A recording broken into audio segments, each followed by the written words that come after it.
Xo'ja Ahror valiyning huzurlariga ikkita muridlari kelar ekan.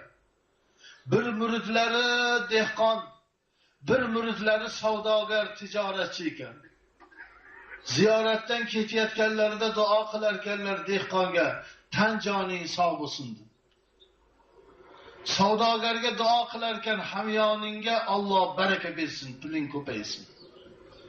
5-6 marta shunday duo bo'lgandan keyin dehqon buvasal dehqonchiligiga borib qolib taqsir, menga ham pul ko'p bo'lsin deng.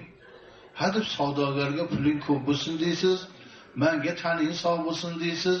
Savdogarga tan sog'lig'ini bering, menga boylikni bering debdi.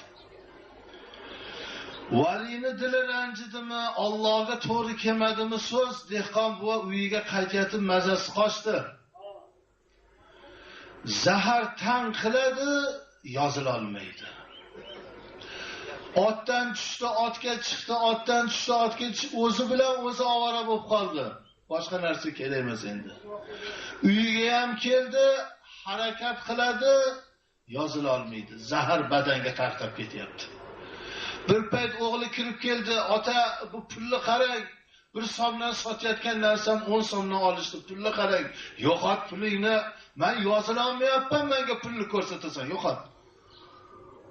Badanga zahar tarqab pishib ketdi. Bolam, meni o'zimdan o'tdi, meni valini oldiga olib boringlar. Ertalab otida o'zi minib ketgan odamni 8 ta odam ko'tarib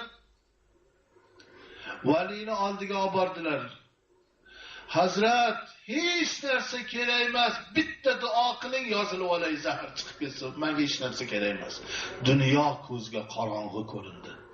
Xudoni bergan bitta buyragi go'shtcha ishlab turibdi, hayot sizga bo'lib turibdi. To'xtadi, hayot tugadi. Hali bitta bo'g'in ishdan chiqqaniga yurolmay uyoq buyoq bo'lib qoldik, o'zimiz bilan o'zimiz ovora. Tan sog'liqdaqa ulug' ne'mat yo'q dunyoda. Yo Rabbim, o'ng ko'zni chap ko'zga muhtoj qilma. O'ng qo'lni chap qo'lga muhtoj qilma. O'ng oyoqni chap oyoqqa muhtoj qilma. A'zolarni o'zini bir-biriga muhtoj qilma. Boshqa odamnikini qo'yavering. Buni Allohdan so'ramaydi.